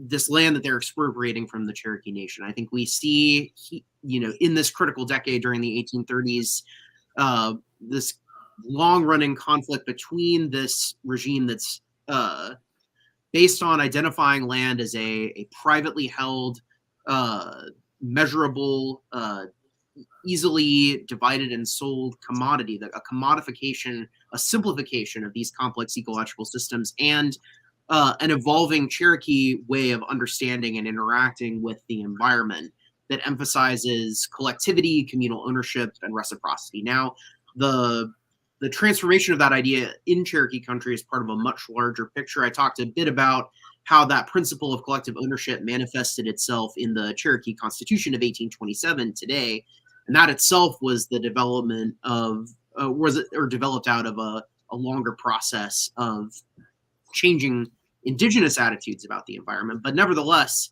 I think this is a moment where we have two different ways of understanding the relationship between society and the non-human world that come into conflict with one another. and these strategies of violence are deployed on the part of this expanding U.S. empire to disrupt, push out, render impossible these indigenous ways of interacting with the environment. And then I think on the ground, at ground level, you see a lot of these same strategies of using hunger and violence as a weapon that the careful readers will note are deeply indebted to James's discussion of these topics, and conversations with him really influenced and shaped this work. And so it's great to have the opportunity to present with him and to continue refining these ideas, right? But what the federal government allows to happen when they let these intruders from Georgia onto these Cherokee lands is a separation. They separate Cherokee families who are living on homesteads and who are farming these lands from the agroecological systems that they're relying on to survive. And they displace them. They become refugees. They become internally displaced people, and they're vulnerable to hunger. They're not sheltered. And when the federal troops enter this region as part of the occupation, they leverage this vulnerability to create these conditions of dependency, right? They offer these refugees the opportunity to, sort of voluntarily settle in these camps. Voluntarily, of course, all of this is incredibly coercive. They offer to feed people, they offer to clothe people, they offer to provide for these material needs to address conditions of dependence that this broader policy of expulsion has created. So I think you see a similar effort to use hunger and vulnerability and decisions about who is fed and who goes hungry as a tool to accomplish these imperial goals. And I'm really glad you brought up this contemporary example of what of these revelations about the abuses that took place under the Bolsonaro administration.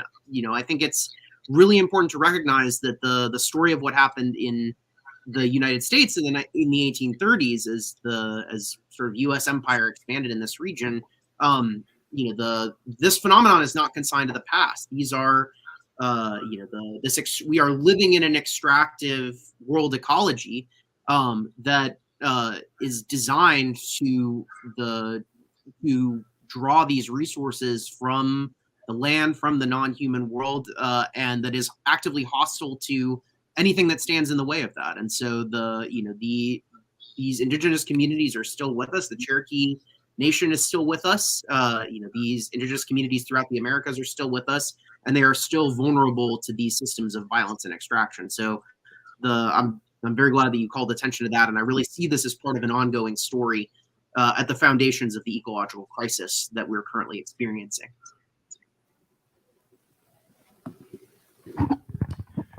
Thank you, Ricardo, for your wonderful questions. I feel sane, and I feel like things are organized properly because your questions are in order of what is Chapter 5, what is Chapter 1, and what is Chapter 2. I was talking about Chapter 4 today, so things seem to be lining up in at least an appropriate manner. On the issue of the campaign to end the slave trade, so this problem, hunger, people being deprived, becomes one of the biggest hinge points in the debate on the morality and permissibility of slavery. Oddly enough, the regulations that result from this, like the 1788 Act and its subsequent amendments, don't actually regulate it. Now, they really, really want to. These abolitionists are trying to get that to be the case, but they're only able to get regulations on what the sailors are fed, oddly enough. But it is a main point that they are pushing for. My manuscript sources are from an earlier period, so I can't do the same sort of work that I do with the earlier period. But I will say that we do know that the tonnage regulations, so how many tons a ship can be for how many enslaved people can be on it, we do see an uptick in survivability. And that may be indicative of, people being better fed. It's also indicative of various other things. So I think that there may, because people were paying so much attention to it, there may have been, but it wouldn't have been a direct result of the sort of legislation that is typically being passed, at least in the British realm. In terms of how this affects West African societies, I'm going to stick to what I know best, which is Southeast Nigeria. Despite the fact that the food trades are going to be a fairly small, if you listen to Eltis, component of the economic development of these regions, it does have a pretty substantial effect, if you ask me. For instance, these coastal areas, you have major trading hubs that emerge out of nowhere. Bani and Old Calabar, the two biggest ports in what is Southeast Nigeria, were effectively tiny fishing villages. They become one of the most important ports, respectively, in the Atlantic world during the 18th century. That in and of itself is a massive change, and they have a big comparative advantage over other slave trading ports, which shapes the slave trade itself. In terms of interior communities, you do actually, even if it isn't a massive percent of the GDP, you do have a significant change in how people engage with food production and how people move it in a society. Much like we obviously know that West African societies bought and sold things. Markets exist. This is, obvious. But there are degrees of commercialization. And as a result of this massive effective demand of Europeans coming to the African coast results in a greater degree of commercialization. In places like Southeast Nigeria, the results of this are not necessarily going to be super terrible for people who are living there, because it is a very productive place and food insecurity tends not to be a huge issue. But in places where food insecurity and droughts and famines are a big thing, like in Fanti land in present-day Ghana, it will be a problem, and it will affect people's lives in very negative ways by making these sorts of things worse. Sort of the broader and big point for me is, at least in the case of Southeast Nigeria, this is the first steps towards the way that things are today, where Southeast Nigeria is a place for cheap food and cheap labor for people who don't actually live there. It goes from before the colonial period, and that is what I talk about. So I hope that's good. Hey, thank you for your questions. They're actually helping me expand on what Gena magazine was. If the columns, the other columns invited readers to in a similar way. In general, the magazine did have this. It was a very diverse magazine. But generally, the other columns were more focused on makeup, advice, or celebrity gossip, or just like in general or also recommendations on how to take care of kids. And it was, I guess, very similar to what Claudia magazine is here. Gena magazine, on the other hand, hardly reported any news. So the impact of political or economic situations, it is definitely there, but it's in a very subtle way. For example, for the devaluation of the peso, they did not write a single line on that, but they did augment the amount of articles that talked about how to survive the crisis without mentioning there was a crisis. Or when abortion was discussed in Congress, they did say, oh, did I turn it off? Okay, sorry. When it was discussed in Congress, they did not inform about that, but they did publish a series of articles on what abortion was. Or when the government did a family planning campaign, the magazine published articles about birth control without mentioning the campaign. So I think the best example of how little the magazine published articles about news is that, for example, for the 1985 devastating earthquake in Mexico City, they did not say a single line about the tragedy. The magazine kept printing makeup advice and celebrity gossip, like nothing had happened. And it is worth mentioning that the founder of the magazine, Maria Eugenia Moreno, Gena Moreno, she served in Congress for the PRI, for the ruling party, and she directly collaborated with the government. She still collaborates with the government in the creation of social programs. So it's that I think that's an important part. It's definitely a magazine that was not it was always tiptoeing when it came up to talking about the government or how the government was doing anything. They did not mention that sort of thing. On the other hand, that on how the crisis impacted Kenna. It's interesting because I did not get into this in the paper, but physically, I mean, as the material culture of the magazine, it also changed. In 1977, the weight of the paper they used diminished a lot. Also the images that printed in color diminished. And the sales strategies became more desperate. The magazine had started as a cultural project, inviting intellectuals, inviting people to write about art, about music, about literature. And by 1977, it started to be filled with celebrity gossip, publicity, random, very flashy and catchy titles of what the magazine was going to have inside, you know, like, Veronica Castro had a baby and we do not know who the father is and stuff like that. So the owner Kenna Moreno ended up parting ways with the publishing house, and the magazine actually disappeared in 1977, 1978, only to reappear until 1982 under a new publishing house. So it was definitely impacted by the crisis, and it definitely did reflect what was going on outside. But it was always in a very subtle way. It's like one can tell what was going on, but one needs a lot of context. So I hope I answered the questions, and I'm going to let Bruno answer his. Obrigado. So I will answer in English also. So I think I would start with the second one regarding the memory dispute. For what I had access so far. After the decree in 1861, there's a list of who are the slaves of the nation and free Africans working for the Ministry of Agriculture in 1862. And that list has names associated with the reforestation at Tijuca and Paineiras. At Tijucas, they are slaves of the nation, and at Paineiras, they are free Africans.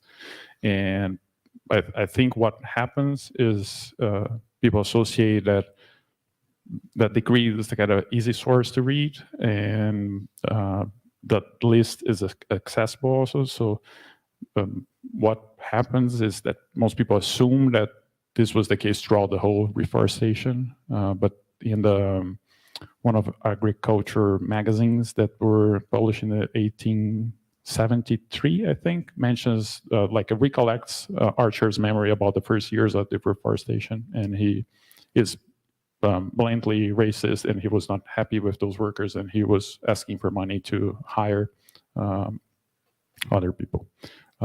So what my concern is that if you go to that statue in the park today, the narrative that, like, the caption for the sculpture would be that those were Archer's slaves, which is already a misunderstanding, and they were working together towards something. And it's assuming that there was an alignment that is teleological in terms of the ecological concerns we have today. And Archer was enslaver. He had slaves until 1886. I think he's forced to release them in one of those events so I think my concern is, of course, slavery should be memorialized in that space, but there should be, grounding in the sources and the historical accuracy of those events. But I think we had also an interesting discussion about Silva Lara's book and the character of Dandara in the Palmares story, and how it was transformed throughout the late 20th century in terms of an important figure for the Black movement. So I totally understand your concern in terms of stating that in a more precise way and not just refute that idea. And regarding the Black communities at the forest at that time, what I'm aware of is that so far I'm discussing Maya's work, and I think it's not required a lot of effort to find a ways in he could be more or less racist. So I don't want to make the work be all about that. But I would like to focus on what are the nearby communities that I could offer some kind of contrast of what are the debates going on. And I know that in Borel, which is one of the favelas that are located nearby that avenue that it's created by Dodsworth, there is in 1954 one of the first legal resistance against favela removal that is successful. And this would be, in my perspective, is something that I try to bridge between Maya's Maya's redesign of the forest in the 1940s in his publication of his book. That's something that I want to investigate in the 1950s to understand how this transition happens. That's it.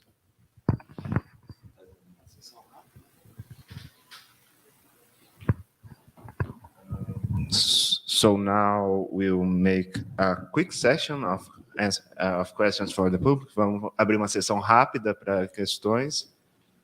Bem, o Ricardo que distribui o microfone lá embaixo, se alguém puder.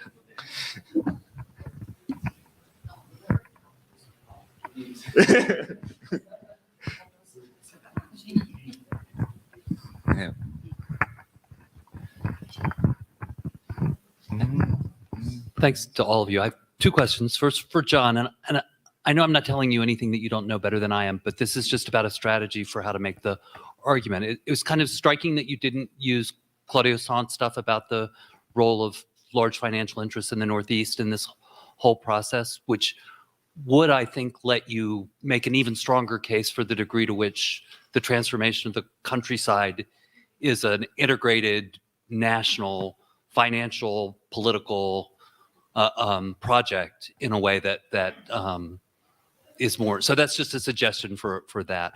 My other question is for you, James, and it has to do with what seems to me a kind of a tension, which on one level is petty, but I don't think it's just petty. That is when you're talking at the beginning about the use of hunger by captains, the kind of disciplinary regime you're talking about is one of exemplary punishment, right? The captain has the ability to blah, blah, blah. It seems to me, at least as I think of exemplary punishment has to have a victim and an audience, right? And that's exactly what you don't have. You have instead a kind of a social control system in which the captains are trying to use systematic hunger among everyone, which no one is seeing and deciding they don't want to do that because they don't want to be the victim of that. And so it seems to me there's a kind of a tension in the way you're thinking about the use of hunger in controlling the victims of the slave trade that can be really easily solved, but the language of that pushes towards exemplary punishment doesn't work for me, I guess. Great presentation. Thank you all. I just have a quick question for Bruno. Do you have any evidence from the archives or accounts that says that this forest somehow was sacred to these people who were putting offerings there? Actually, the very evidence that they were putting offerings there means that it was sacred for them. So in terms of the social impact of preserving the forest, it would help them, it would benefit them in terms of beliefs and Umbanda or Candomblé devotees. Thank you.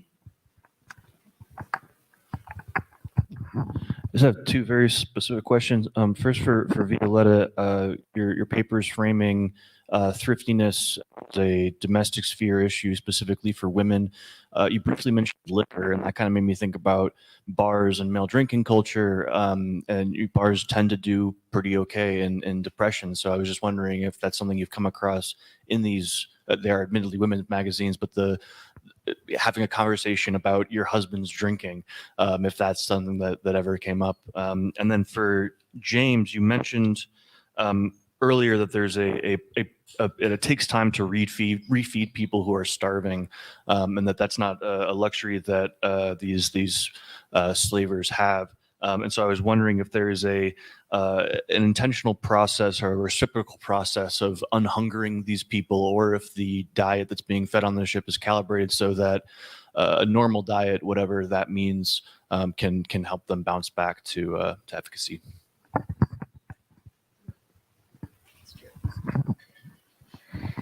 Hey, everybody. Fantastic papers and presentations. Thank you so much for sharing. Sorry, James, my question is also for you.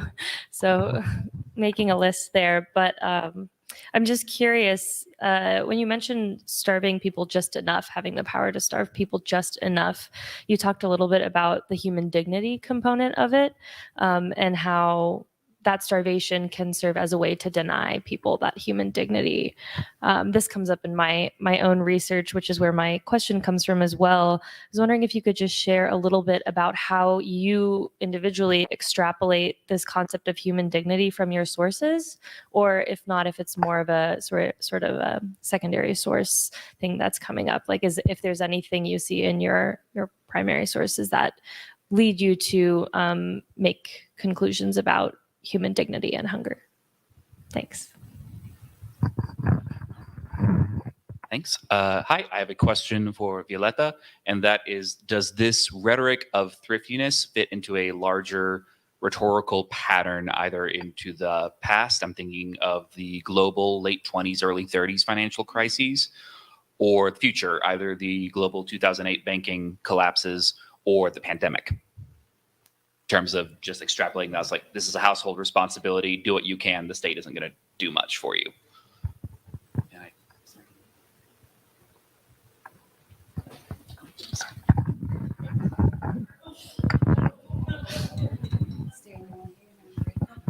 Chegando.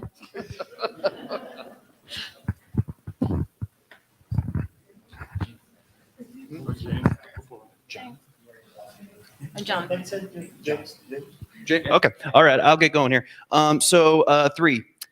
Jim, I agree to a point. I view it as two sides of the same coin, and they're inseparable.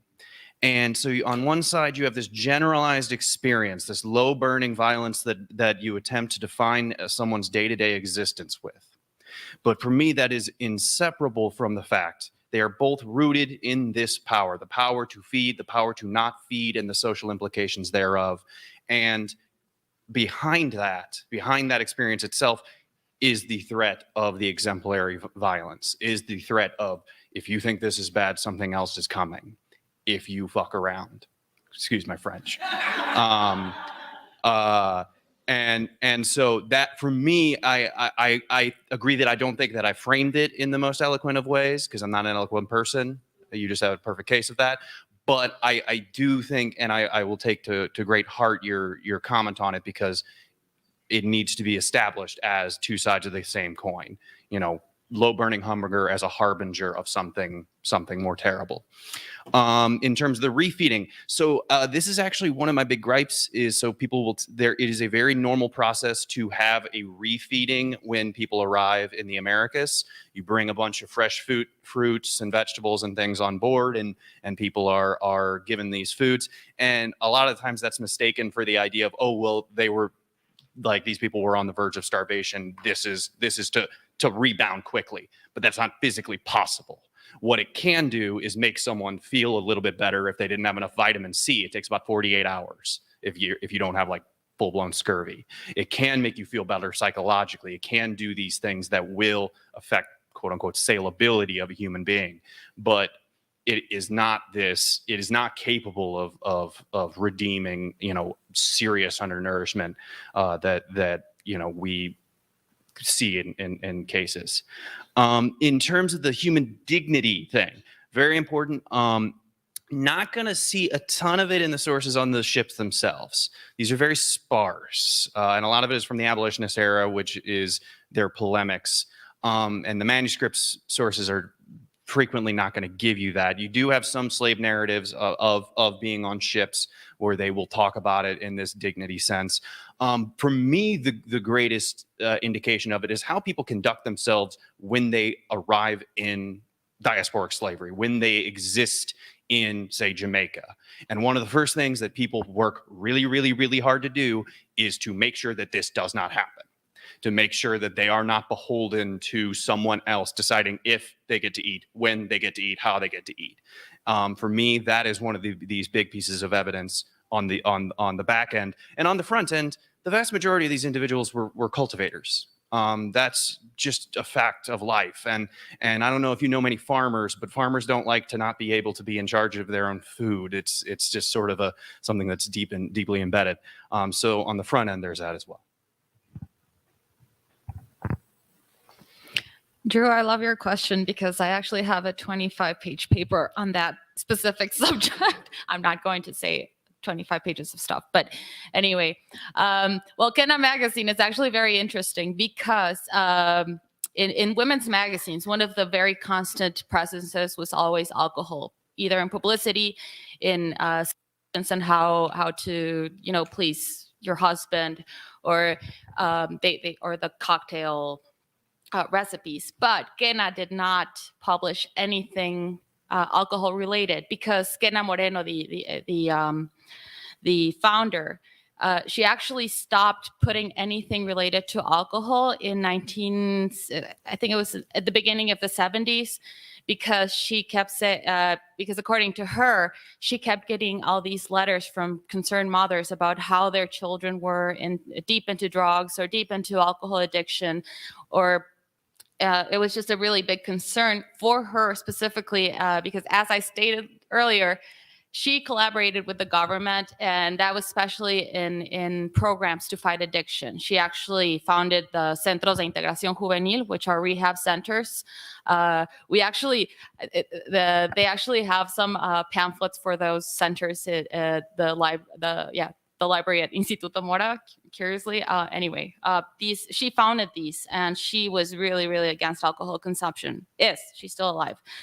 So did it come up? Yes, it did. Very, very much. There's a lot of articles about alcohol addiction, about how to fight addiction, how to drink more responsibly in Kena magazine. It was a big, big concern for that magazine. Then I'll just send you my paper if you want to keep reading about it, but I don't want to take up too much time. I hope I answered that question. And on the question of how the rhetoric of thriftiness would fit into the response to the crisis in 1929 and 2008, it definitely changed. I do not know how magazines in Mexico reported specifically the crisis in 1929 because it did not hit Mexico the same way it did the United States. Also, consumer culture or consumer society was not as developed as it was in the 1970s. So it was definitely different because of the context, but I can't really get into that because I don't know. On the other hand, 2008, I did live that. And so far, the rhetoric in Mexico is very much let's say a development of the same rhetoric in the 1970s. The individual is the one to blame for. I mean, I'm talking about this in popular culture, not obviously economists are not going to say this, no, but the individual is the one blamed. People are not progressing because they're not saving enough. People can't buy houses because they're spending too much money on coffee or avocado toast or whatever. I mean, that rhetoric is, I guess it's global at this point. And yeah, magazines, I could not respond on how their rhetoric changed in 2008 though, because I have not studied those magazines. But I can tell you that in 1982, when the crisis hit again, the rhetoric was very similar. In 1994, it was very, very similar. But in 1994, it was undeniable that the government was the culprit in the crisis. So it wasn't as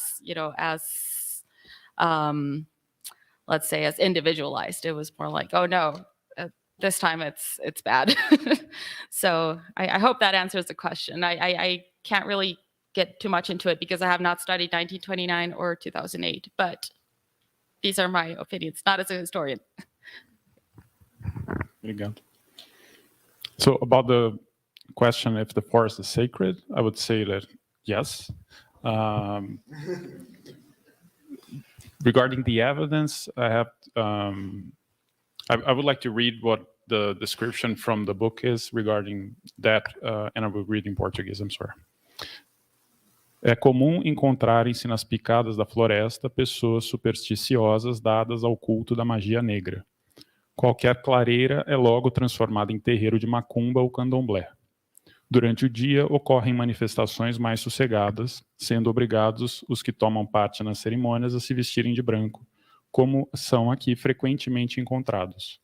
Quando se realizavam as obras de restauração da floresta, lá em 1940, o prefeito Henrique Dodsworth lembrou de dar a esta picada o nome de Caminho das Almas. Dodsworth also writes the preface for Maya's book, and he kind of restate that. And I would say that this is a current issue at the park. There's this region called the S-curve, which would ideally be dedicated to receiving that kind of offering, because there's a legitimate concern regarding the material remains and how they might be problematic to the management of the park. But these discussions frequently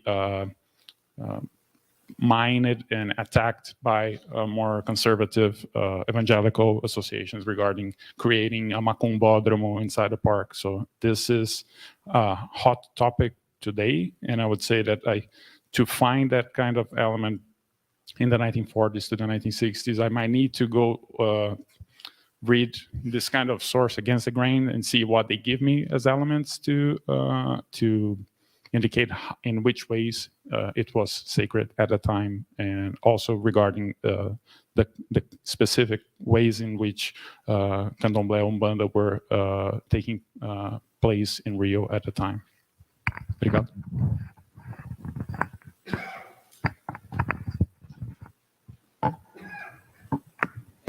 John? Thank you very much. Thank you, Jim, so much. The Swamp book has been so integral to this project, and obviously I've drawn a lot of inspiration from his approach. And you're absolutely right that there are these larger economic and speculative forces at work in this process. I think attention in my project, and something that I'm still figuring out, is that by highlighting the role of the state, the role of some of these speculative and capitalistic and economic concerns can sometimes recede in the narrative a little bit. I feel like this is from chapter 4. Chapter 5 does a little bit of a better job of weaving that together and of really identifying the kind of blurred boundaries between those, financial institutions, this class that's invested in this process of speculation, and the very same state actors that are supporting these policies of expulsion, enclosure, and acquisition. So all of that, is something that I'm looking to weave together more tightly through this narrative, because the speculation in land is such a significant force in driving this process of expulsion. Thank you so much.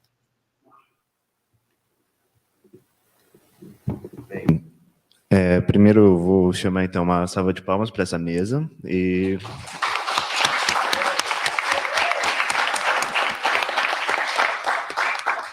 anunciar que vai ser aqui do lado, né, mais um coffee break, e voltamos às 4h30 para a mesa 7.